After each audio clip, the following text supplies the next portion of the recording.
Heather Breckenridge, thank you for joining us. She's the account manager at Cradlepoint. We have Kevin Flores, who is also here and actually sitting directly across from me. Not that you'll be able to tell, but hopefully we'll only look at the cameras and not each other. Yeah, right now we're set up like we're playing Battleship. Right. Yeah, it's like a Battleship setup. He's a support engineer. Is that level 2 or 2nd degree, or how would you? It's like a tier 2. Tier so 2. It's above your entry level. It's going to be the more complex configurations and troubleshooting issues. Okay, yeah. So he's that here at RCN, and I'm the content marketing specialist here at RCN as well. So we're very excited to bring this webinar to you guys. I'm really excited about our host today. So let's move into our agenda.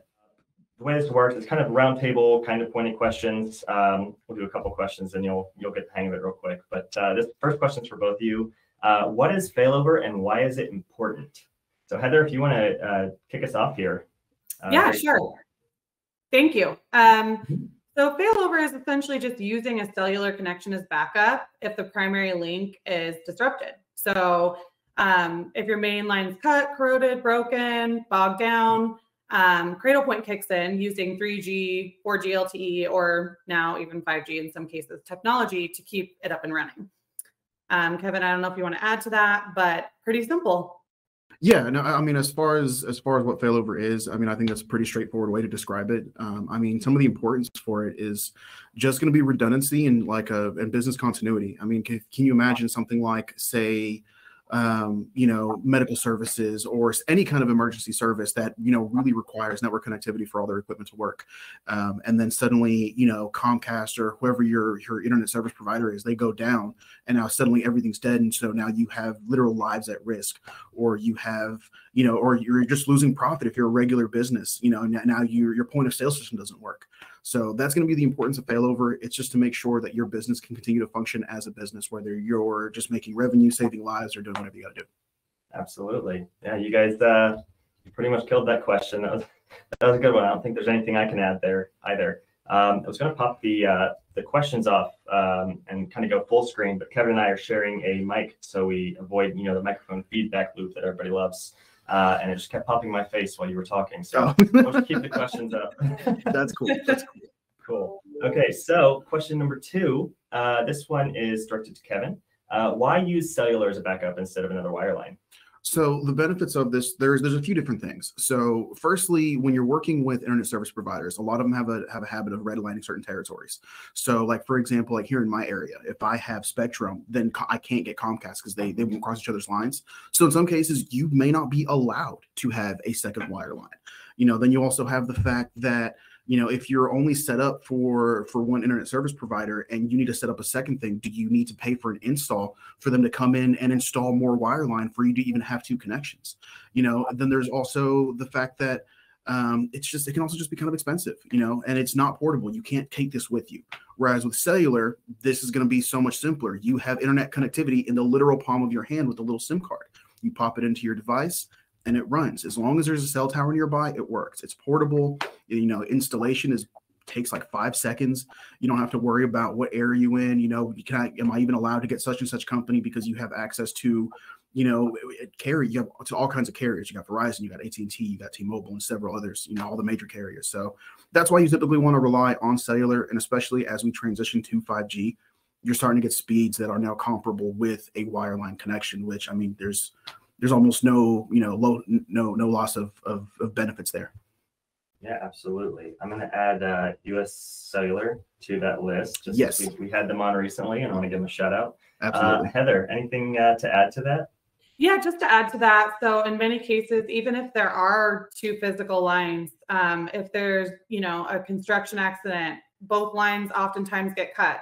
And so it's just nice to have a backup that isn't a physical line. In the event that something physical happens, an act of God, heaven forbid, a hurricane, tornado, earthquake, cellular is going to be stronger in those cases.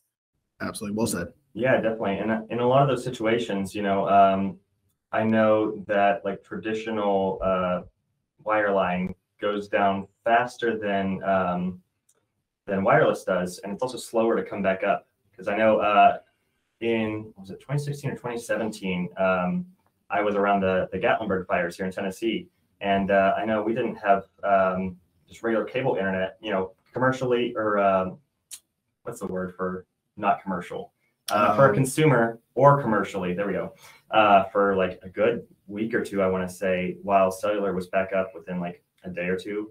I want to say like there was probably still embers whenever the trucks with the portable data networks were rolling in. So it was really interesting to see in that sort of situation. That was just my one particular one, but that's not the only feedback I have from it. I did want to ask you guys, is there any advantage for, let's say, if you have multiple locations, maybe across the country, for like the consistency of having the same network or, the same like type of solution versus, this solution here, this solution there, this solution there? Is there any advantage for wireless for that sort of implementation? I would say yes, because I mean, when you have multiple locations, then you're sometimes going to be in a situation where if the equipment goes down in one location, you may need to send something from site A to site B. So if you have something like cellular, it's going to be beneficial because it's already portable. You're just shipping out a SIM card, which is super light, easy to ship, cheap to ship, and you can bring the device back online, whether it's just a SIM card or you're shipping an entire device. So I mean, there's plenty of benefits. It's really just around the fact that cellular is portable. And the fact that you can get 5G in a lot of new locations, even if you're still relying on 4G or LTE, like that's still a very good speed for things that is very capable of running most networks. Okay. And to add to that, I don't know if this can, I don't want to go too much into the weeds here, but just because at Cradlepoint, everything is managed via NetCloud, it's easy to just, like Kevin said, grab a device, a SIM card, throw it in your NetCloud, and boom, there it is. Easy to manage. You can manage multiple locations wherever they may be, whether they're global or across the US. Absolutely. So just another perk. Absolutely. Yeah. Great point. Great point indeed. Yeah, I was going to bring that up and you beat me to it. Right on. So, Heather, this next question is for you. Which solution is right for X company? X company being, whoever's asking, right? Because I know we get this all the time. I'm sure you guys get this all the time. So how do you usually respond to that? So that's a great question. I don't know. We'd have to talk to the customer. The thing is that essentially we have 3 swim lanes, right? Branch, mobile, IoT. Although they all kind of bleed together. Anything that needs connectivity, we can use a mobile device for a branch or IoT solution. It just depends. But the good news is that RCN and Cradlepoint have teams that can help. So we have engineers like Kevin and people like myself. I'm in sales, so I can ask questions and kind of figure out what it is you're looking for, and then Kevin can fill in the gaps as needed based on the solution that you're looking for and what you're needing to accomplish. Yeah, that's one of the things that I really like about both of our companies. We're not one of those we're gonna sell you the most expensive thing or just move you through the tunnel just as fast as we can, right? Like we really like to get to know the organizations that we work with, make sure we can offer a good fit, and make sure we do offer that right solution. That's actually one of the sayings that we have at our company. It's the right solution every time, and so that's something that we really take pretty seriously. And I know you guys over at Cradlepoint do as well. 1000%. It's easy enough to just shoot out a good solution for somebody that asks, especially if it's a failover or a simple like IoT security camera needs connectivity. But when we get into that conversation, a lot of times we find that maybe there's a need for something else, like a pop-up location, or maybe somebody needs a personal device for something at their house to be able to remotely connect. It just depends. So well said. Yeah, and just to add to that a little bit, because I mean, the hardware is going to be one thing, right? That's one piece of the puzzle where you kind of have to talk to the customer. You got to figure out a little bit more about their use case to figure out which device is going to best suit them. But apart from that, you also have the way the device is installed. You have what's called inline versus parallel. And inline is something specifically that I like to highlight at the moment because it's something that a lot of vendors with their devices can't actually do. It's something that really kind of sets Cradlepoint apart as far as their devices, because what that is basically you put the Cradlepoint between the actual wired connection and their primary router or firewall or whatever they have in their network setup.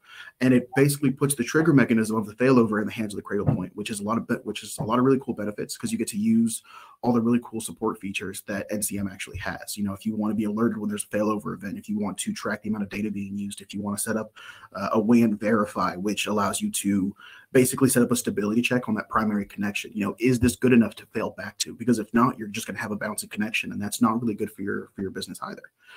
So there's a lot of other really cool like things that you can kind of, you know, pick and poke at to ask to make sure that you don't just have the right hardware, but that you have the right installation process and configuration. Yeah, absolutely. Especially with 5G. Sorry to interrupt. Yes, very much so. Especially with 5G, because things are so different with how things, and they have to be installed a lot of times, indoor and outdoor units. So it's important to have a good installation for sure. Absolutely. That kind of brings me into this next question a little bit, which I believe is for both of you. So why should organizations get excited for 5G? And to go kind of off the track just a little bit, how would you recommend organizations to plan for 5G? Heather, if you don't care to kick us off on that. Sure. So 5G, obviously, as we all know, it's changing the way the world really views cellular connectivity. Not only do people want to keep up with the Joneses, but it's triple the speed of 4G LTE. So it's going to be it's going to change things incredibly. 4G LTE is actually in a lot of cases already faster than a lot of primary fiber lines. So it's already helping people to save time and money and all that stuff like Kevin talked about. And I think that it's going to truly enable businesses to kind of cut the cord. So instead of having to rely on those primary fiber lines and invest in, you know, sometimes people don't have primary lines where they're moving their businesses and they need to pay for those. So this is a cheaper, I shouldn't say cheaper, but a cost-effective solution. And it's also, it's going to give us the ability to uncover new projects. So 4G LTE has already helped us in like the robotic space. And we have robots that are delivering room service and cleaning supermarkets. So it's just kind of cool to think about what 5G is going to uncover. Yeah, there's some amazing use cases. And honestly, some of them, you don't even know if it's like, they just sound like you could be talking science fiction, you know, like I know one that is pretty exciting to me, and I hope it's not one that you prepared, Kevin, but is like robotic surgery from like faraway places. Is that?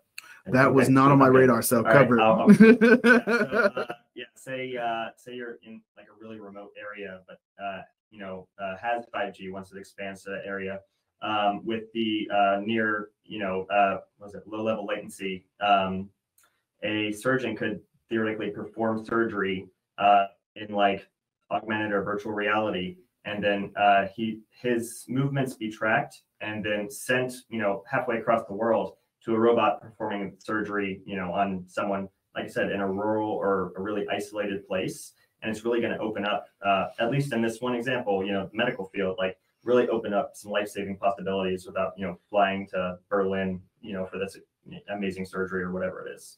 So yeah, that was one thing that I've heard before that is just wild. It still blows my mind every time I hear about it. But Kevin, what are you excited for, and what do you think organizations, should get excited for with 5G? Well, I mean, they should be excited just because it's the advancement of technology, right? Like things are going to get bigger and better and cooler. So, I mean, you know, it's good to, number one, it's good to just start forward thinking, right? You know, as things continue to evolve and advance, you know, 5G is eventually going to become a standard versus something that we're just striving for, you know, and, you know, once you start reaching that phase, you don't want to be, you know, in a 3G setting, because even now 3G, I mean, it works in some cases, I suppose, but you're not getting the speed and functionality that you could with 4G and 5G, right? So, I mean, it's really cool to start thinking all the different use cases that you can do. You know, the robotics example that you just gave, that is something that was never possible on 3G or maybe even 4G. But as you continue to advance, you have all these new really cool applications that you can start applying. You know, whether it's, you know, edge computing or robotics or a medical field. I mean, there's literally limitless applications.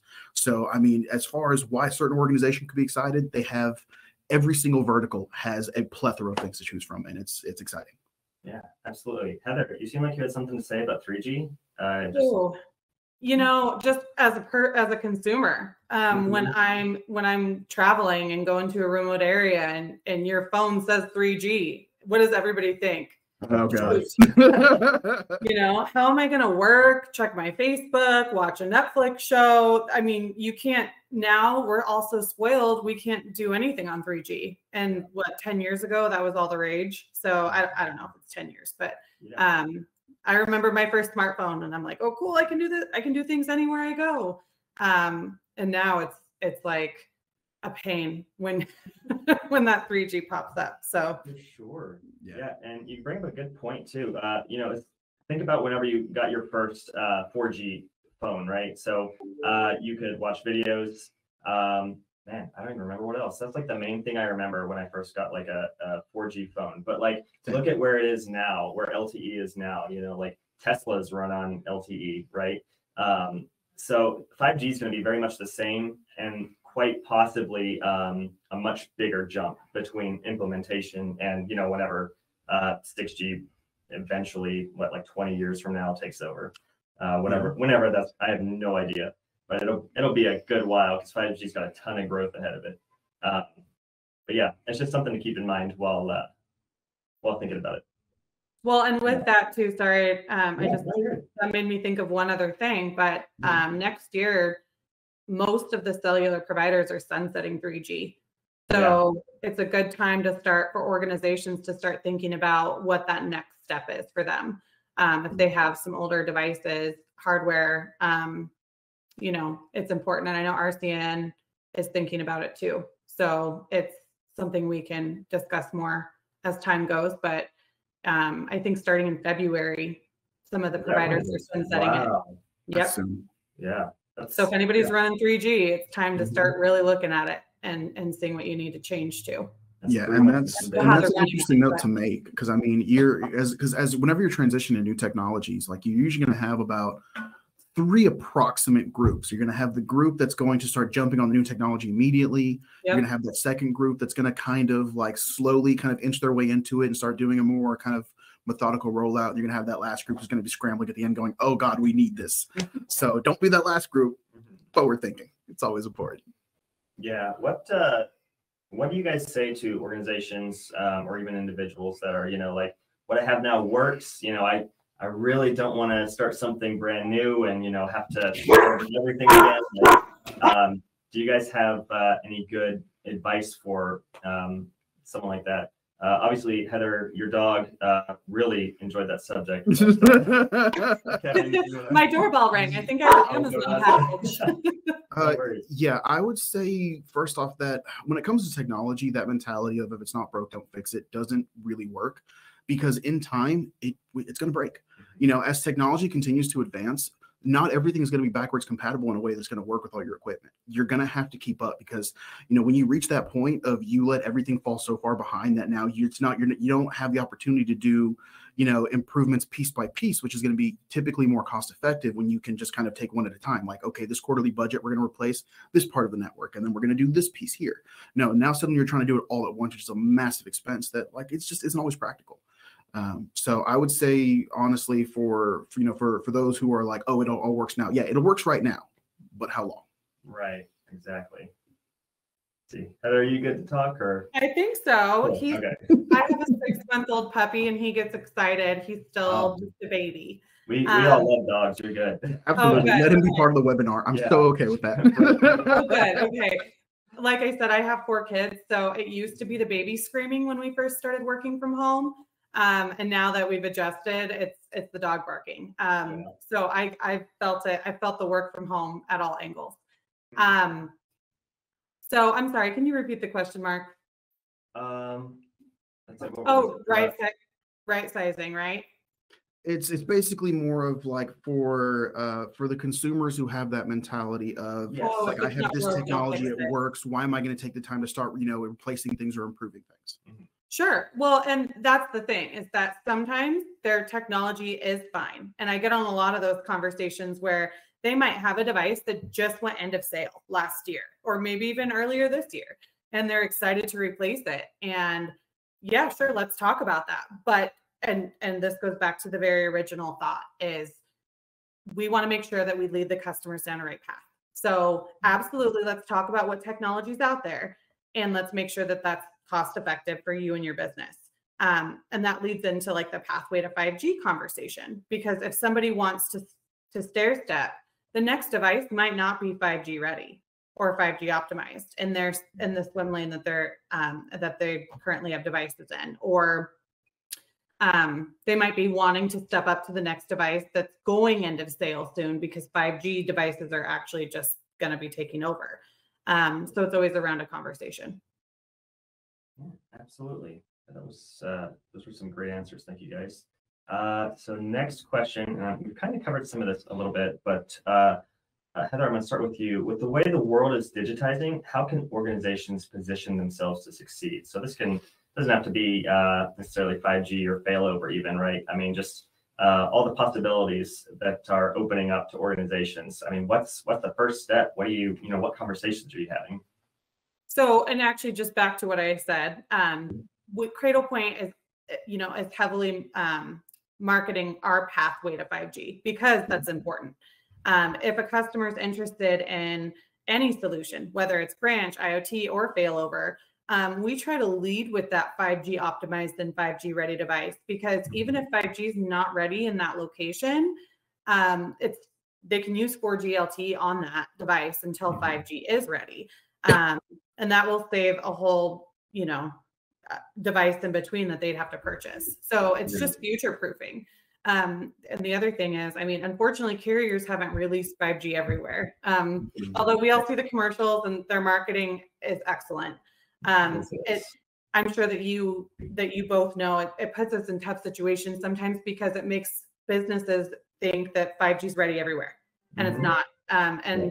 And it will be, and we hope it will be soon, but it's not quite ready there yet. So just by having that device, and if you're going to invest in something, you might as well invest in something that's going to be future-proof and ready for 5G when 5G is available. Absolutely. Yeah, I think especially with organizations with a lot of locations, the future-proofing aspect is huge, right? Because if you don't have 5G in all of your locations, but you do in some of them, and you're just wanting to make it easier on yourself, or kind of implement the same device in multiple locations, right? Having the ability to utilize it on LTE or 5G is huge, I think, for organizations like that, right? 1,000%. Cool. Kevin, anything to add here? Or? Yeah. So if I'm looking at this from a more the more technical standpoint of for me as an engineer, for me, it's a little bit more about understanding, what technology do I currently have? What's my hardware? What kind of software do I have? Is the kind of like Heather mentioned a moment ago, you might have a device that you got somewhat recently, but what if it's suddenly end of life, So, at that point, you got to be looking at, okay, so I have this device is going to be good for exactly how much time? So for really, if I'm going to position myself in a way to succeed, as far as to make sure that I'm growing with this new digital age, I need to understand what technology is out there, what do I have, and what's going to be best for my business, both cost effective, both practical use case, all these different things. So if I have a device that, it works fine, but maybe the vendor for this particular device is going to stop providing support for it here in the next 6 months, then it might be time for me to start upgrading that. And I may not want to wait, 6 months, a year, 2 years before I start doing that, because if something goes awry, I have no one to help me with this device anymore. I have no one to help me, do an RMA if the device is defective, or if I've got to replace it. So it's really just planning out, what devices you're going to need and when, and understanding what you currently have and what's going to benefit you most. What technology do you have in your office or in your business is most important to make sure that your business continues running as smoothly as you need it to. Absolutely. Cool. So, Kevin, I'm going to keep you for this next question. Okay. Which of Cradlepoint's 5G solutions can RCN provide? Okay, so short answer is going to be all of them, but of course we want to list them out, right? So now we can do, so you're going to have the newer version of the CB850, which is actually a failover device. So that's going to relate a little bit more to what we're doing right now. The new version of that is going to be the W1850. It's basically the same thing. It's still a failover device, but it is meant to be a 5G device, which is going to be a lot of really kind of, it's just bigger, badder. I mean, it's really the best way to to describe it. It's the bigger, badder version of the old school 850, which is honestly in and of itself is a phenomenal device. We have it deployed in all kinds of different locations, and in time, they're gonna have to upgrade, and we're probably gonna have them do the 1850 because it's such a great device. You also have devices like the W2005, the W4005. We actually have a couple of those test devices up on the roof. I've been up there myself to work with them, to test them, to see what kind of speeds we can get. And honestly, they work great. That's why when earlier when I was saying things like, oh, we can start getting 5G or cellular connections to a point where it's almost as fast or has throughput that's almost as good or as good as an actual wireline connection. It's because I literally tested it myself and it was awesome. So it was really cool to see that, especially when you're used to looking at cellular speeds that are 25 down, 50 down, and then suddenly I'm doing something and it's like 300 down. That's mind blowing. I've never seen anything like that before. So I mean, those are going to be like three kind of major devices. You're also going to have other things like the E3000 and things that are going to be really good solid devices as far as like enterprise. You have the R1900, which is really good for mobile deployments. That's the replacement for, and Heather, you can keep me honest on this one, I think it's replacing the 900. Is that right? Yep. Which honestly, the 900 was always one of my favorite Cradlepoint devices. It's such a solid device. So when I first looked at the 1900 and got a chance to play with it, I was overjoyed. It looks great. It's the way it's built. It's a good size. For as far as vehicle installations, it's not too big. It's not too small. Whenever I'm trying to work with it, configure it, bench test it, I pretty much never run into issues. So I think this is gonna be my new favorite as far as 5G devices. It's just cool, man. I enjoy playing with these. Yeah, absolutely. I remember you and I actually unboxed the R1900. Yes, we did. And I'm not a technical person at all, right? So I'm in marketing, but the way that Cradlepoint utilized their logo and the heatsink, yes, from a product design perspective, that is gorgeous. I love it. Very clever. Yeah. Heather, do you have a favorite device? I'm going to go with what Kevin said. Honestly, I'm a CB850 girl, and it's tough because now with the 5G stuff, the W1850 is like a monster compared to it, just because of the technology. But CB850, it's our bread and butter. I mean, I'm in the retail space and I'm commercial, so any place with multiple locations that just needs failover, simple failover, that's exactly what it does. And it's just easy. It's plug and play in most cases. You stick a SIM card in there and it's good to go. And it's saved a lot of businesses, and we have thousands deployed out there. So, I mean, the CB850 is still my favorite, but the W1850 will be. So like I said, the technology is so new. I know that that's what we're leaning toward now, and that's what we lead with. But the 850 has been so great. Nice. That's awesome. Okay, so we've got one more question here. We're going to try and bring it home a little bit. So keep in line with the title of this webinar. What is your favorite thing about 5G, and how do you take your coffee? So I don't know which one of you wants to take this first, but let's see. Oh, do you want? Yeah. Let's go, Heather. What you got? So my favorite thing about 5G, honestly, it's just the really cool use cases that it's uncovering. So I kind of talked about it before, but just the ability, giving people the ability to just cut the cord and use 5G only and not have to use any sort of fiber primary. And plus, like we talked about, robotics, self-driving cars, battery stations, anything you can think of that needs connectivity. I just think 5G is going to, I hate to say it, but kind of take over the world. Sure. Yeah, and it's opening up so many conversations. It's fun to talk about. Sometimes it's tough to talk about, like I said, because it's not always available everywhere. And with all the marketing, it gives people that idea that 5G, we're just going to send them a device and it's going to light up 5G. So, but again, it's opening up the door for those conversations. So, so that's my favorite thing.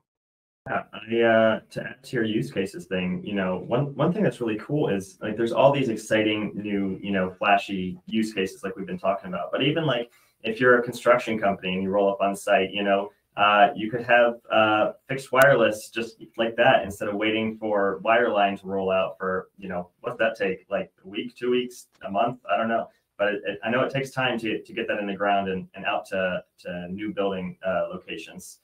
Versus having something that's going to be instantly available. I mean, yeah, that's a huge win for sure. Kevin, what's your favorite thing? Oh, actually, sorry, Heather, how do you take your coffee? You didn't answer the second part. Deliberately avoided it, I think. But So I have two answers. At home, Okay. I take it with a splash of coconut creamer. Nice. And at Starbucks, that's my favorite. I like the espresso syrup. Okay. So they have a brown sugar. Oh, no, I'm sorry. The brown sugar syrup. They have a brown sugar espresso that is incredible. So if you guys frequent Starbucks, you should give it a try. It's amazing. Give that a shot. Yeah. Cool. All right, Kevin, same question to you. Okay, so I guess in this case, I'm actually going to echo Heather's response a little bit because I mean, just the opening up of new applications is probably going to be one of the coolest things. But I mean, just to apply it more to like, you know, failover, which is something that we deal with a lot, right? You know, for so long, you had a lot of businesses that, you know, they during failover mode, they would limit it to where only X devices are able to actually run on the cellular connection because they were worried that, you know, the cellular wasn't enough because, you know, maybe they were only getting, you know, 20 down, 25 down or something. That they were concerned that it's not enough to support the entirety of their network.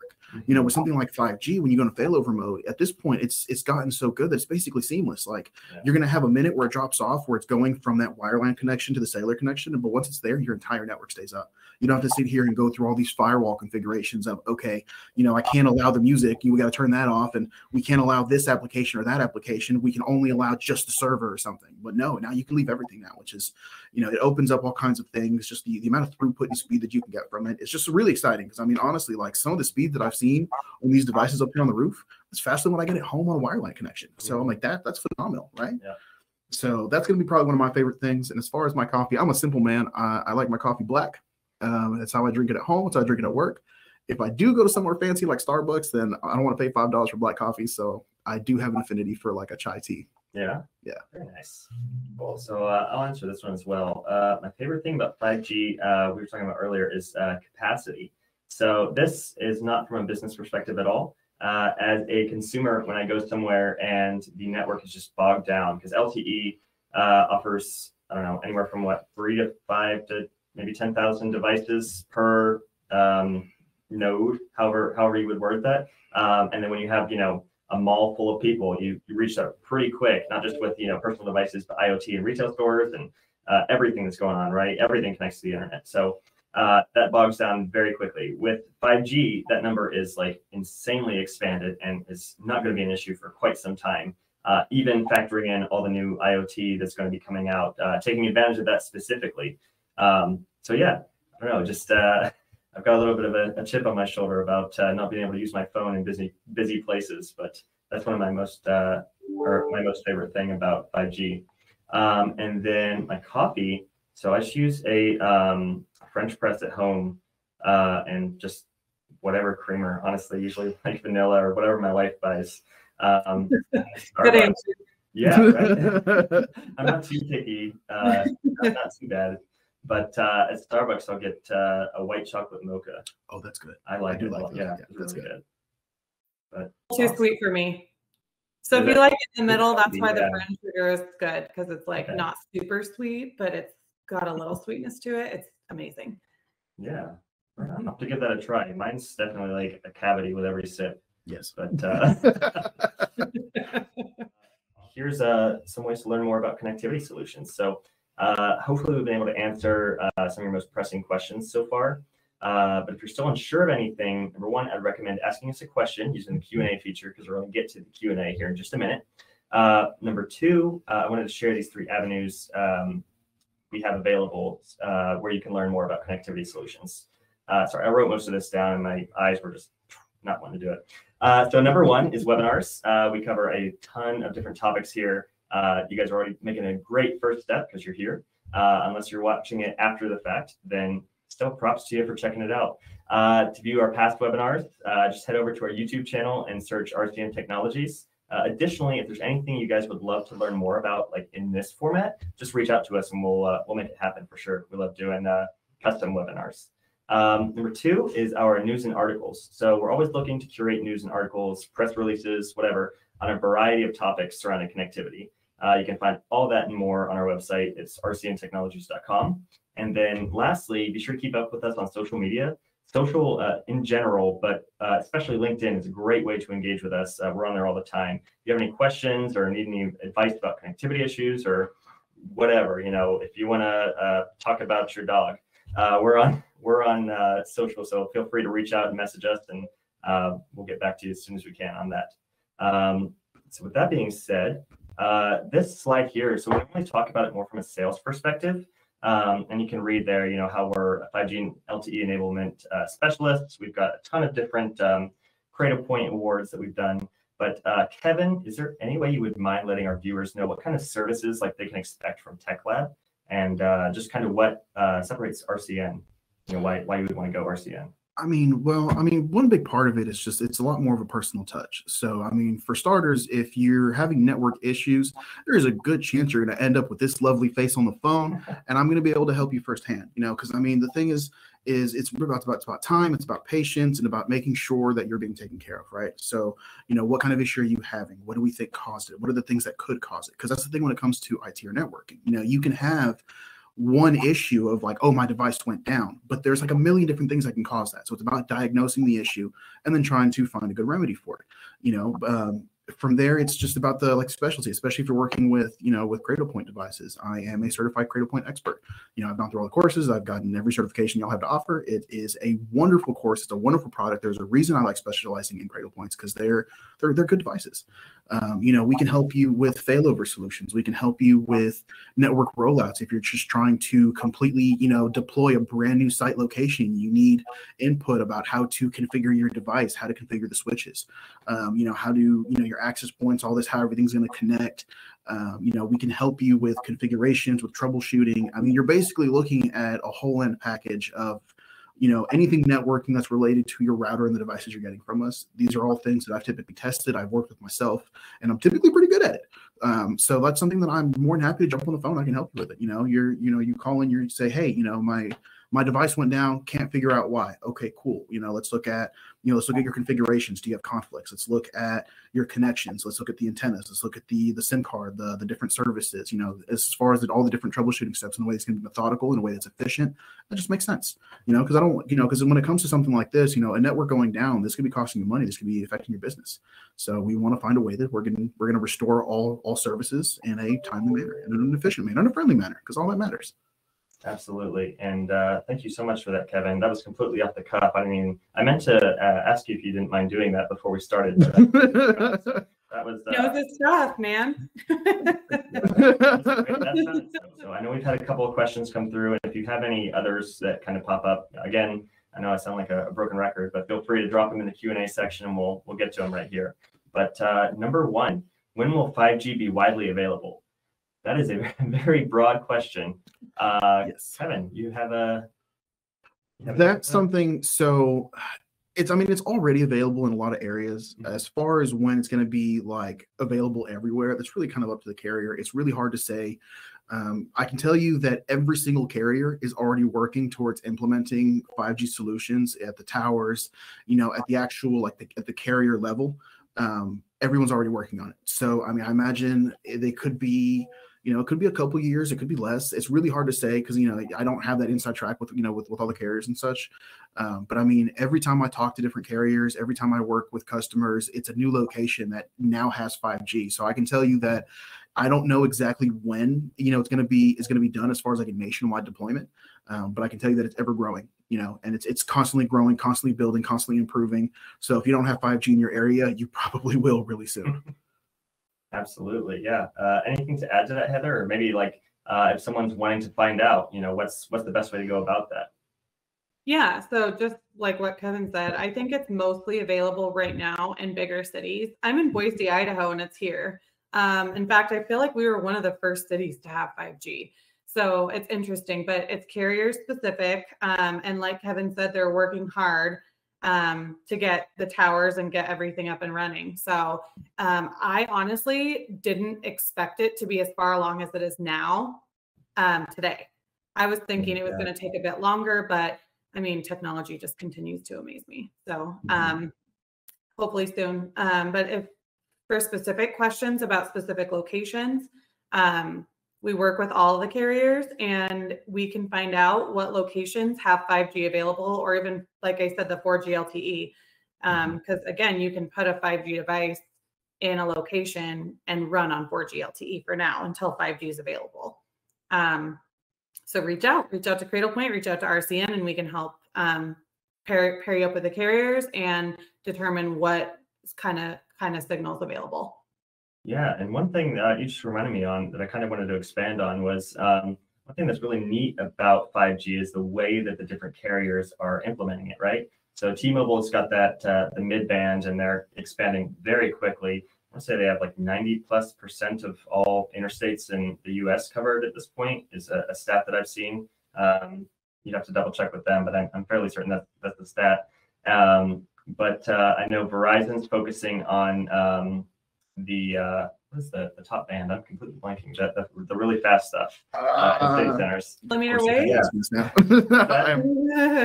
Millimeter wave? I don't know. Yes, thank you. Thank you. Yeah. I was also blanking. Yeah. It eluded me. Yeah, so Verizon. I don't know the band specifically, but right.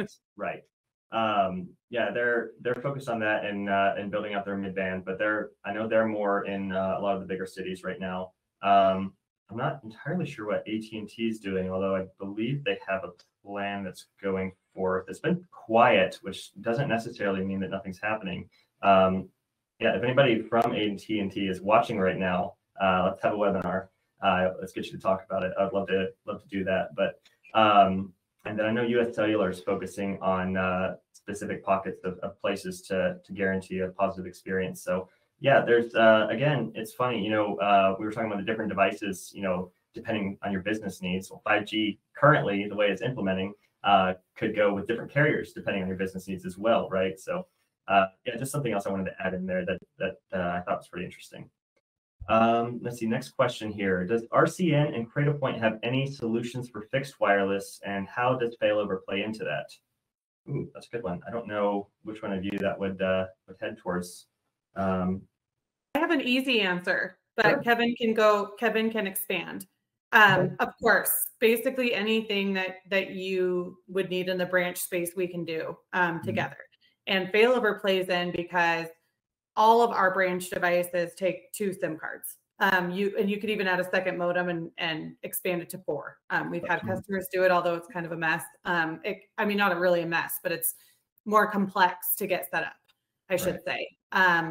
So basically, you can use it as a branch device and use it as primary connectivity, but have it fail over to a SIM card, a better SIM card if it's better signal strength in that area. Kevin, you can add to that, but that's my simple answer. Yeah, so I guess just to kind of flesh that out a little bit more. So kind of like Heather said, you can have a device with 2 modems. So you can have, an Ethernet connection or wire connection going into one where, that lights up the device. You have a SIM card as your failover. You can have 4 different SIM cards, which is up to 4 different carriers as far as however you want to do that for like quadruple redundancy or whatever the case may be. But you can absolutely do that, and especially if you have a device with 2 modems. That's personally one of my favorites because it helps failover be a lot more seamless.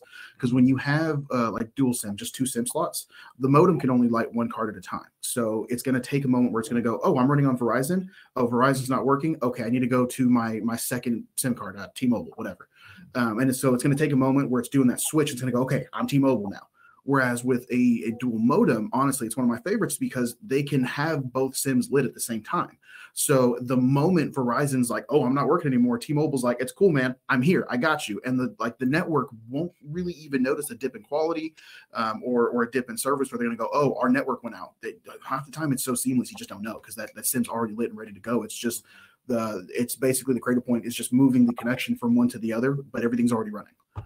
So it's really good. It's really nifty little feature. Right on. I don't have Well, and to add to that, go ahead, Mark. I'm sorry. No, I was going to say I didn't have anything to add to that. That was outside of my realm of expertise. But what's up, Heather? Yeah, just to add to that, the device can load balance if it has 2 modems. So it can, you can use the primary for your POS and answering your phones, and then maybe you're using the second modem for for guest Wi-Fi. So you can, I know that that's not as much failover, but it's at least streaming the internet in different areas and to avoid bogging it down or or maximizing it or going over your plan. So there's a lot of different ways that we position it, depending on the needs again. Yeah, well, I mean, and that even that way, what you just described can still technically be failover. Because I mean, if someone has like a wireline connection and they say that's fueling everything, the POS system, the guest network, everything, because you can build out different networks to be able to do that. But once you're in failover mode, you can go, okay, well, you know, my POS system isn't going to use up a whole lot of data, so we can put that on my carrier plan that doesn't need a whole lot of data to be used. Whereas maybe this carrier allows for, you know, tons and tons of data, or maybe it's an unlimited plan. So maybe this is where I'm going to put all the streaming services and things, or guest usage, or cut or employee usage, whatever the case is. So you can still fail it over in a way where this network is using this and this network is using that. So there's still plenty of ways to cut it and make it work. Yep. Awesome. Yeah. Right on. Cool. So yeah, I hope that answers your question. For the second one, let's see, last one that we have on here. How imperative is it for a business to start planning for 5G? Oh, so much. Yeah. So much. I mean, all your friends and neighbors are going to, so you need to too. Yeah. I mean, no. you want to start, ASAP, essentially. Yeah. I mean, and kind of like I was saying earlier, you know, as technology continues to evolve, you may have something now that's working, but will it be compatible with all the technology that's coming out here in the next few years? I mean, take a cell phone, for example. You know, grab a cell phone from 4 or 5 years ago and then try to use it with all the new applications coming out. Is it going to work? Probably not. You know, and if it works, probably not very well. So it's really important to start kind of, you know, future proofing, you know, as far as like, okay, you know, these are the technologies coming out, the equipment I have here, the technology I have here in house, will this support it? If it does, for how long? And that's when you start doing the stair stepping of like, okay, I'm going to replace this piece, you know, at this time and this piece at that time, in a way that's going to be cost effective for you. That's not going to, you know, break the bank. Yeah, absolutely. But so important. Please start transitioning to 5G. It's going to happen. Yeah, I can confirm your cell phone analogy, or your cell phone analogy as well. I mean, that's what I do for my kids. I give them my old phones, and then I listen to how they can't play any of the games that they want to on there because the technology is already outdated. Mm-hmm. But yeah, Heather, anything to add to this for businesses to start planning for 5G? I just think financially it's important, like Kevin said, to start thinking about it, because if things start sunsetting, if there's certain features that are needed, you don't want that to sneak up on you. Because I have so many conversations every day that people need, you know, a new technology now, whether it's for their new location they're opening or pop-up connectivity or whatever the case is. So we don't want to be doing that last minute. And for budget reasons, it's probably best to start looking into it sooner than later. And that's why Cradlepoint has devices now that are 5G ready and optimized. So yeah, financially, and obviously what Kevin said, it's exciting, and you want if your neighbor gets it, you're going to want it too. Right. Absolutely. Thank you. Thank you to both of our speakers. Thank you to everybody watching today. With this, we've reached the end of our presentation. Before we end, I do want to let everyone know that our next webinar will tell you everything you need to know about replacing your POTS lines, and will air this Thursday, so 2 days from now at 2 p.m. Heather, Kevin, do you guys have any parting words for our audience today? Have a wonderful, wonderful day. Thank you for having me, and everybody have a great day. Absolutely. Well, thanks, guys. And again, thank you to everyone watching. Really appreciate everyone's time today.